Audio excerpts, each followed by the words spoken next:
સામાન્ય રીતે જ્યારે આપણે દુનિયાને સમજવાની વાત કરીએ ને કે પછી જીવનમાં શું ચાલી રહ્યું છે એનું વિશ્લેષણ કરીએ ત્યારે આપણે બહુ જ મોટી વસ્તુ ધારી લેતા હોઈએ છીએ. હા, બિલકુલ.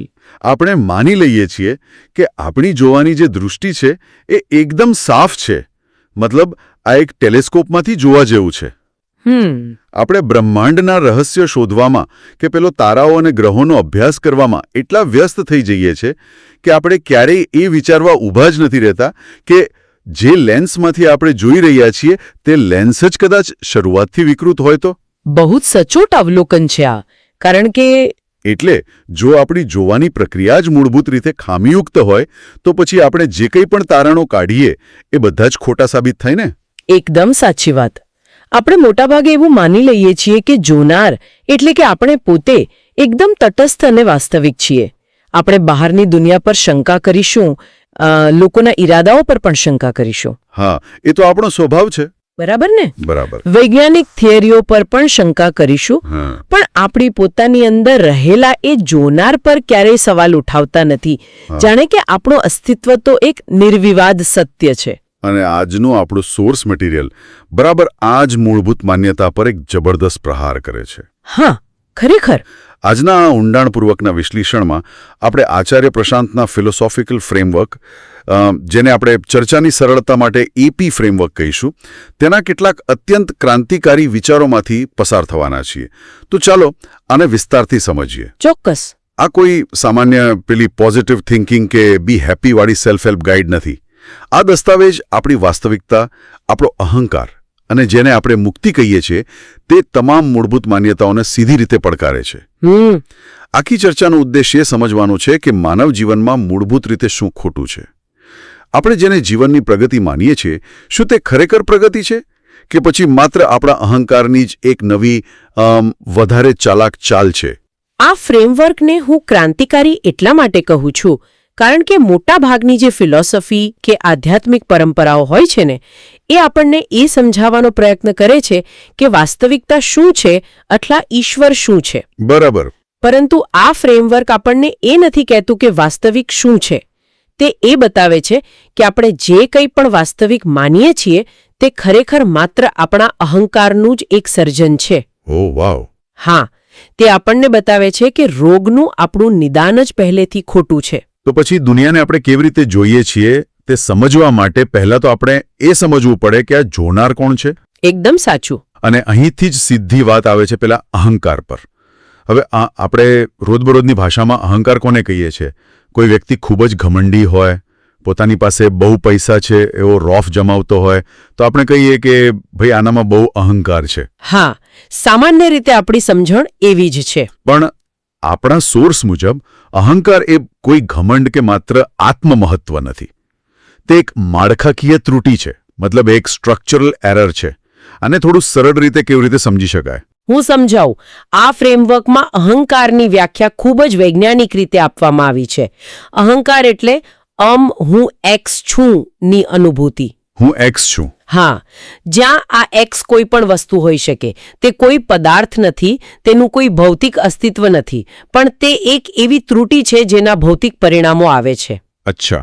ઉદાહરણ તરીકે હું એક સફળ બિઝનેસમેન છું, અથવા હું એક બહુ સારી માતા છું, કે પછી એવું પણ કે હું એક પીડિત વ્યક્તિ છું જેની સાથે દુનિયાએ બહુ અન્યાય કર્યો છે. ઓહ, એટલે પીડિત હોવું પણ અહંકાર છે. હા, બિલકુલ. આ બધામાં જે કોમન છે તે છે પેલું હું કંઈક છુંનું જોડાણ, અને આ જોડાણ જ અહંકાર છે. એટલે કે આપણે આપણી જાતને કોઈ પણ લેબલ લગાવીએ, ભલે ને તે લેબલ બહુ જ સકારાત્મક હોય કે દયામણું કેમ ન હોય, તે અહંકાર જ છે. એકદમ સાચી વાત. અને આ દસ્તાવેજમાં આની સાથે જોડાયેલો એક બહુ જ રસપ્રદ કોન્સેપ્ટ છે. પ્રથમ અંધવિશ્વાસ, એટલે કે ધ ફર્સ્ટ સુપરસ્ટિશન. આ વાત વાંચીને હું બહુ જ વિચારતો હતો. સામાન્ય રીતે જે લોકો પોતાને રેશનલિસ્ટ અથવા તર્કવાદી માને છે તેઓ સમાજની બધી જ બાહ્ય માન્યતાઓનો નાશ કરે છે. બરાબર. તેઓ ધાર્મિક રૂઢિઓ, મૂર્તિ પૂજા કે જૂના રિવાજો સામે પુરાવા માંગે છે.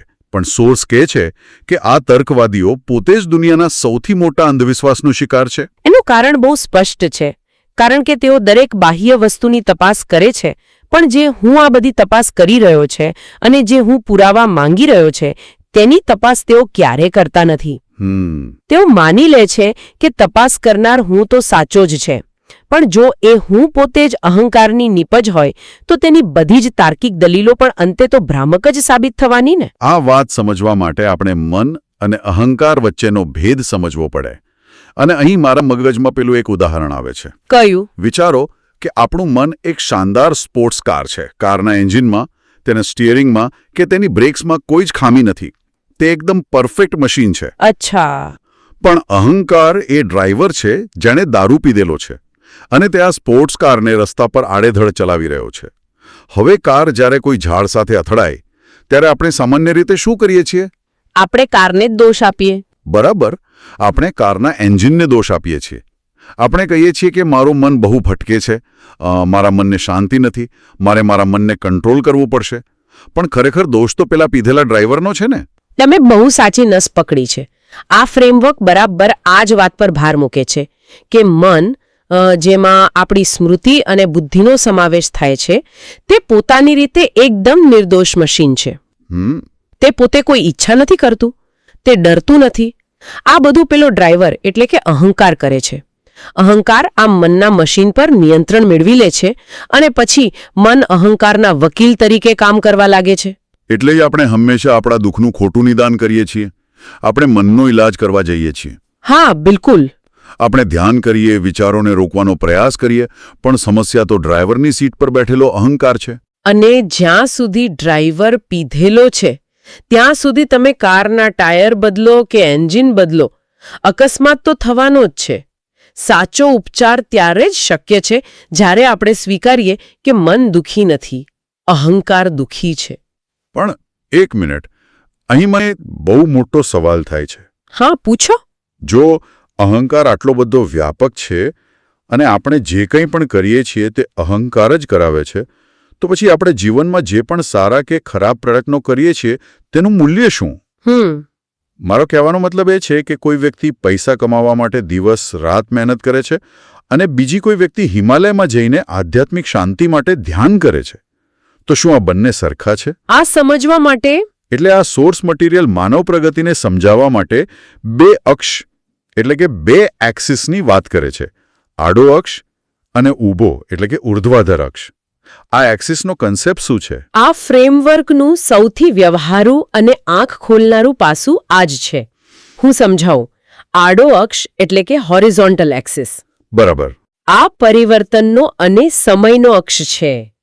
આપણે રોજબરોજ જે કંઈ પણ કરીએ છીએ, નવી જોબ મેળવવી, બેંક બેલેન્સ વધારવો, કોઈ નવી સ્કિલ શીખવી કે પછી ભૌતિક વસ્તુઓનો ત્યાગ કરીને સાધુ બની જવું, આ બધું જ આડા અક્ષ પર થાય છે. બધું જ? હા.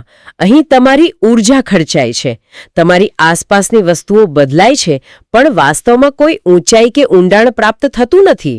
આ વાત જરા ખટકે છે. જરા વિચારો, આ બંને એક જ ત્રાજવે કેવી રીતે તોડી શકાય? કેવી રીતે એટલે?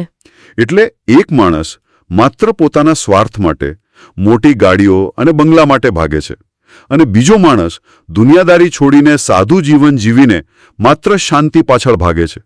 શું આ બંને ખોટા છે? અહીં સાચા કે ખોટાનો સવાલ નથી. ફ્રેમવર્ક એવું કહે છે કે આ બંને એક જ માળખાકીય ભ્રમનો શિકાર છે. બંનેનું ઈંધણ, બંનેને ચલાવનાર બળ એક જ છે, ઈચ્છા. ઓહ, અચ્છા. દુકાનદારને વધારે પૈસા અને પાવરની ઈચ્છા છે, સાધુને મોક્ષ કે આધ્યાત્મિક અનુભવોની ઈચ્છા છે. અહંકારે માત્ર પોતાના કપડાં બદલ્યા છે. અહંકાર સૂટબૂટ કાઢીને ભગવા કપડાં પહેરી લે એટલે તે નાશ નથી પામતો. તેની પકડ તો એવી ને એવી છે. ઓહ, એટલે જ સોર્સમાં આપેલા ગણિતના સમીકરણની વાત છે. સૌથી મોટું જૂઠાણું જેને આ દસ્તાવેજ y=ફંક્શન ઓફ x એન્ડ z કહે છે. આપણે બધા માનીએ છીએ કે જો આપણે x અને z માં ફેરફાર કરીશું તો આપણને y મળી જશે. બરાબર. અહીં સમીકરણને આ રીતે સમજો. x અને z એ તમારા આડા અક્ષ પરના ચલો છે. ધારો કે x એટલે તમે કેટલા પૈસા કમાયા અને z એટલે તમે કેટલા કલાક ધ્યાન કર્યું અથવા કેટલા પુસ્તકો વાંચ્યા. હા. આપણે માનીએ છીએ કે આ x અને z વધારવાથી આપણને y મળશે, જ્યાં y એ ઉર્ધ્વાધર અક્ષ એટલે કે વર્ટિકલ એક્સિસ છે. y એટલે સાચી મુક્તિ, સ્વતંત્રતા. પણ સોર્સ સ્પર્શ કહે છે કે આ સમીકરણ એક ભ્રમ છે. તમે આડા અક્ષ પર ગમે તેટલી દોડાદોડી કરો, તમે ક્યારે ઉર્ધ્વાધર અક્ષ પર 1 ઇંચ પણ ઉપર નહીં જઈ શકો. એકદમ સાચું. કારણ કે ઉર્ધ્વાધર અક્ષ પર કંઈ ભેગું નથી કરવાનું હતું. ત્યાં કોઈ સિદ્ધિ નથી મેળવવાની. ત્યાં માત્ર અહંકારનું પાતળાપણું એટલે કે થિનિંગ ઓફ ઈગો થાય છે.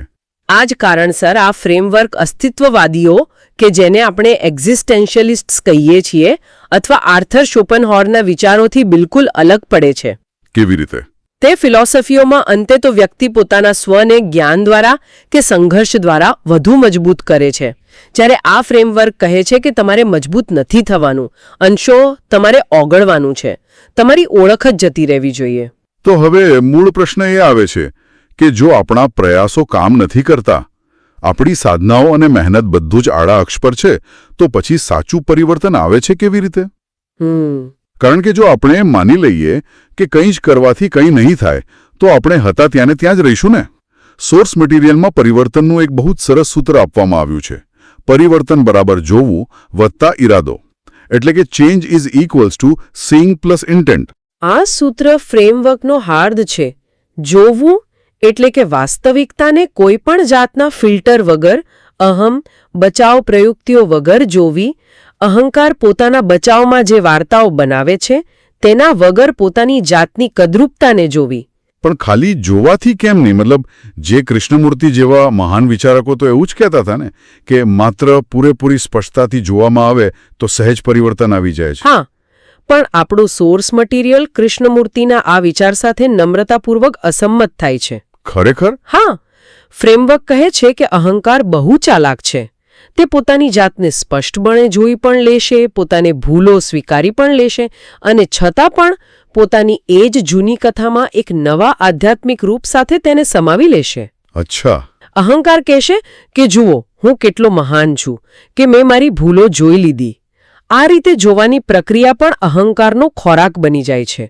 એટલે જ માત્ર જોવું પૂરતું નથી, ઈરાદો એટલે કે ઇન્ટેન્ટ અત્યંત જરૂરી છે. તો હવે ઈરાદો અને આપણે રોજિંદા જીવનમાં જેને વિલ પાવર એટલે કે ઈચ્છા શક્તિ કહીએ છીએ, એ બંને વચ્ચે શું તફાવત છે? બહુ મોટો તફાવત છે.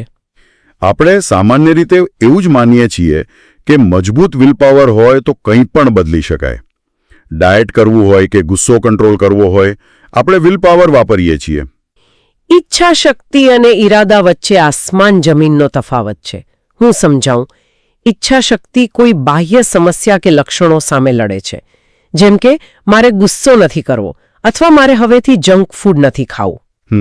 આમાં તમારો અહંકાર પોતાની જાતને એકદમ સુરક્ષિત રાખીને કોઈ બહારના દુશ્મન, જેમ કે ગુસ્સો કે જંક ફૂડ, તેની સામે લડે છે. જ્યારે ઈરાદો એ અહંકારની પોતાની જાતને બચાવવાની વૃત્તિ સામેની જ લડાઈ છે. એકદમ સાચું. ઈરાદો એ નથી કહેતો કે મારે ગુસ્સો નથી કરવો.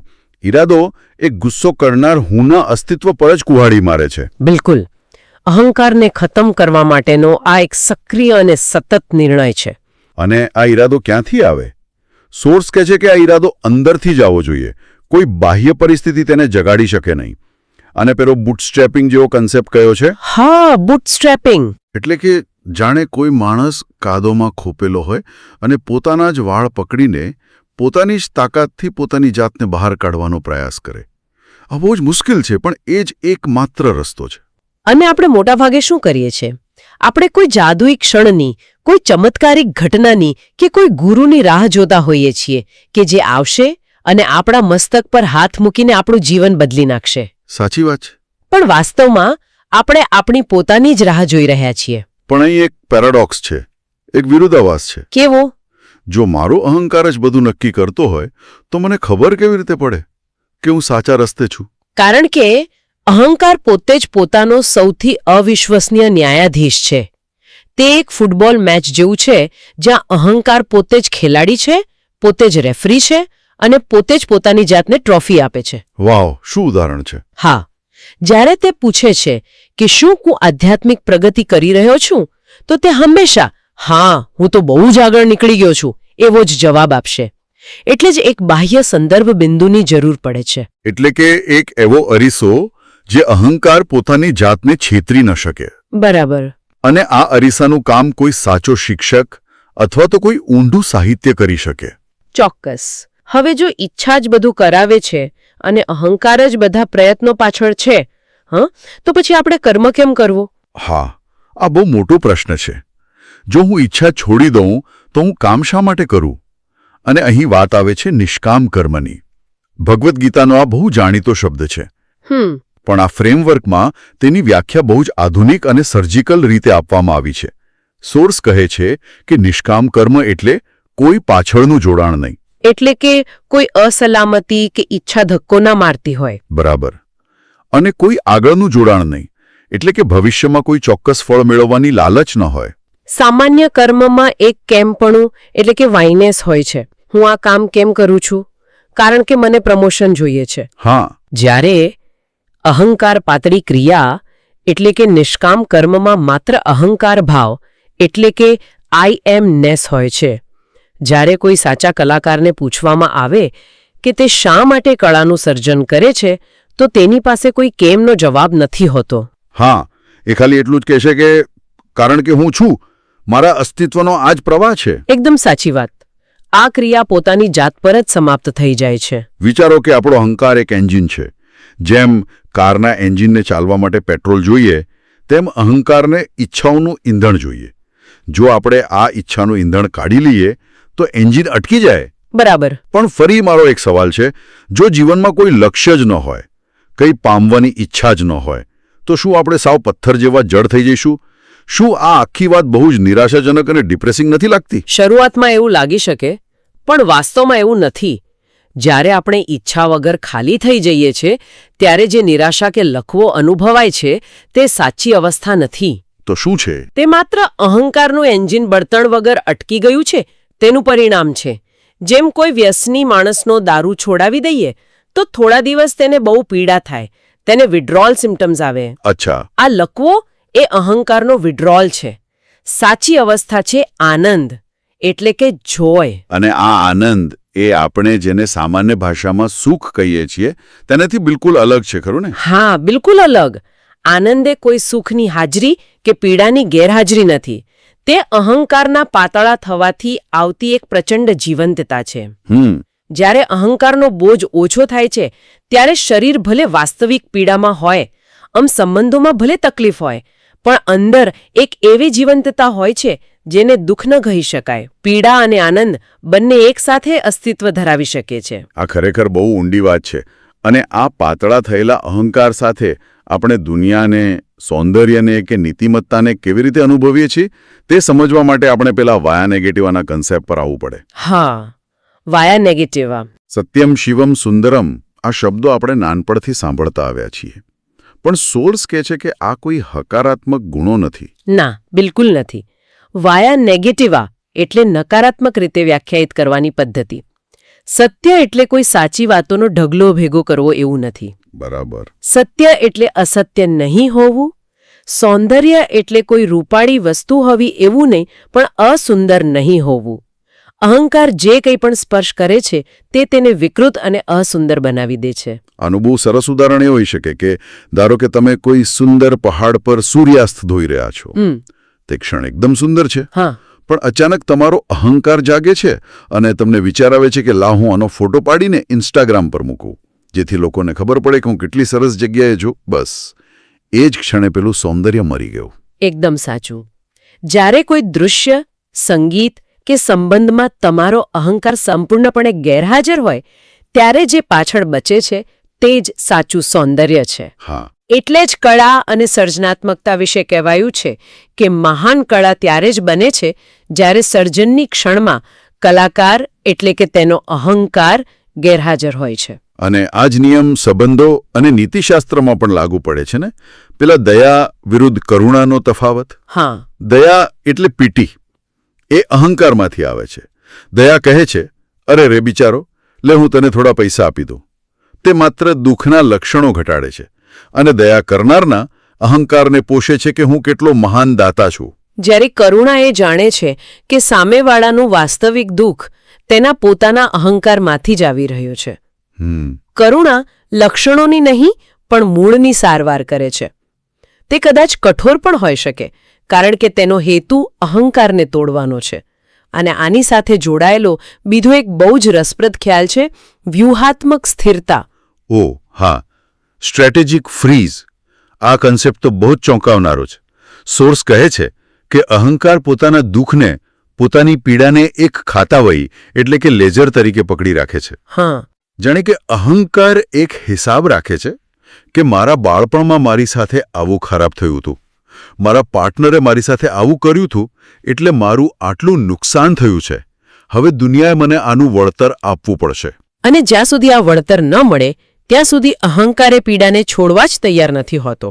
ખરેખર આપણે આપણું જ દુઃખ પકડી રાખીએ છીએ. હા, તે પોતાની જાતને પીડિત તરીકે ઓળખાવવામાં એક વિચિત્ર પ્રકારનો સંતોષ મેળવે છે. તે ભૂતકાળની પીડાને એક હથિયાર તરીકે વાપરે છે. આ બધું સાંભળ્યા પછી કોઈને પણ એવો વિચાર આવે કે જો અહંકાર આટલો બધો વ્યાપક છે અને જો તે સંપૂર્ણપણે જતો રહે તો પાછળ શું બચશે? શું કોઈ આત્મા કે શુદ્ધ સાક્ષી રહેશે? શાસ્ત્રીય અદ્વૈતમાં એવું કહેવાય છે કે અહંકારના ગયા પછી એક શુદ્ધ સાક્ષી કે બ્રહ્મ બચે છે. પણ આ ફ્રેમવર્ક અહીં બહુ મોટો વળાંક લે છે. હા, આ ફ્રેમવર્ક કહે છે કે એવું કોઈ શુદ્ધ સાક્ષી પાછળ નથી રહેતું. શું વાત છે? હા, કારણ કે તે સાક્ષી પોતે જ અહંકારનું એક નવું વધુ સૂક્ષ્મ રૂપ છે. જ્યારે અહંકાર જાય છે ત્યારે માત્ર ગેરહાજરી હોય છે. અહંકાર પોતે જ સપાટી છે અને સપાટી પાછળ કોઈ ઊંડાણ, કોઈ છુપાયેલો સાચો સ્વ નથી. તો આખી ચર્ચાનો નિષ્કર્ષ કાઢીએ તો આપણે એટલું સમજી શકીએ કે મુક્તિ એ કોઈ ગંતવ્ય કે ડેસ્ટિનેશન નથી જ્યાં પહોંચીને તમે કોઈ સિંહાસન પર બેસી શકો અને કહી શકો કે હાશ, હવે હું મુક્ત થઈ ગયો. બિલકુલ નહીં. આ કોઈ તબક્કાવાર પ્રક્રિયા નથી જ્યાં તમે સર્ટિફિકેટ મેળવી લો. આ એક રોજબરોજનું ક્ષણે ક્ષણનું યુદ્ધ છે. જો કોઈ માણસ એવો દાવો કરે કે તેને આત્મજ્ઞાન થઈ ગયું છે તો તે જ સૌથી મોટો અહંકાર છે. કારણ કે જ્યાં સુધી આ શરીર શ્વાસ લે છે, ભૂખ લાગે છે, ત્યાં સુધી અહંકારનું એક લઘુત્તમ સ્તર, જેને ઈગો ફ્લોર કહેવાય, તે તો રહેવાનું જ છે. તો આ બધાનો અર્થ શું છે? આપણે આ આખા દસ્તાવેજને ખોલીને જોયો, અહંકારની માળખાકીય ત્રુટીઓને સમજી, આડી અને ઉર્ધ્વાધર ગતિનો તફાવત જોયો અને વાયા નેગેટિવા વિશે જાણ્યું. બરાબર. અંતમાં હું એક એવો વિચાર મૂકવા માંગુ છું જે આ સોર્સ મટીરિયલના આધારે જ છે, પણ આપણને આપણા આજના જીવન વિશે વિચારતા કરી દે તેવો છે. ચોક્કસ. આપણા સોર્સે સ્પષ્ટપણે કહે છે કે મહાન કળા અને સાચું સૌંદર્ય ત્યારે જ જન્મે છે જ્યારે સર્જક એટલે કે તેનો અહંકાર સંપૂર્ણપણે ગેરહાજર હોય. તો પછી આજના જમાનામાં જ્યાં આપણે સૌ પર્સનલ બ્રાન્ડિંગ પાછળ પાગલ છીએ, આપણા પોતાના લેગેસી એટલે કે વારસો મૂકી જવા માંગીએ છીએ અને દુનિયા પર આપણી એક અલગ છાપ છોડવા માટે સતત મથીએ છીએ. સાચી વાત છે. તો શું આપણી આ આધુનિક સંસ્કૃતિ ખરેખર સાચી સર્જનાત્મકતા અને સૌંદર્યની કટ્ટર દુશ્મન છે? વિચારો, જે સમયે આપણે આપણું નામ મોટું કરવામાં, કેનવાસ પર આપણી સહી મોટી કરવામાં લાગ્યા છીએ, શું બરાબર તે જ સમયે આપણે સાચા સૌંદર્યની હત્યા કરી રહ્યા છીએ? આ વિચારવા જેવું છે. આપણે કળા માટે જીવીએ છીએ કે આપણા પોતાના પ્રદર્શન માટે? આના ઉપર જરૂરથી વિચાર કરજો. અને આપણે અગાઉ વાત કરી હતી ને પેલા ટેલિસ્કોપની? હા. કદાચ હવે સમય આવી ગયો છે કે બ્રહ્માંડના રહસ્યો શોધવાનો થોડીવાર બંધ કરીને જે લેન્સમાંથી આપણે જોઈ રહ્યા છીએ તે લેન્સને જ એકવાર સાફ કરવાની હિંમત કરીએ. કદાચ ખરી ક્રાંતિ ત્યાં જ છુપાયેલી છે. જલ્દી જ મળીશું એક નવા વિષય સાથે. આવજો.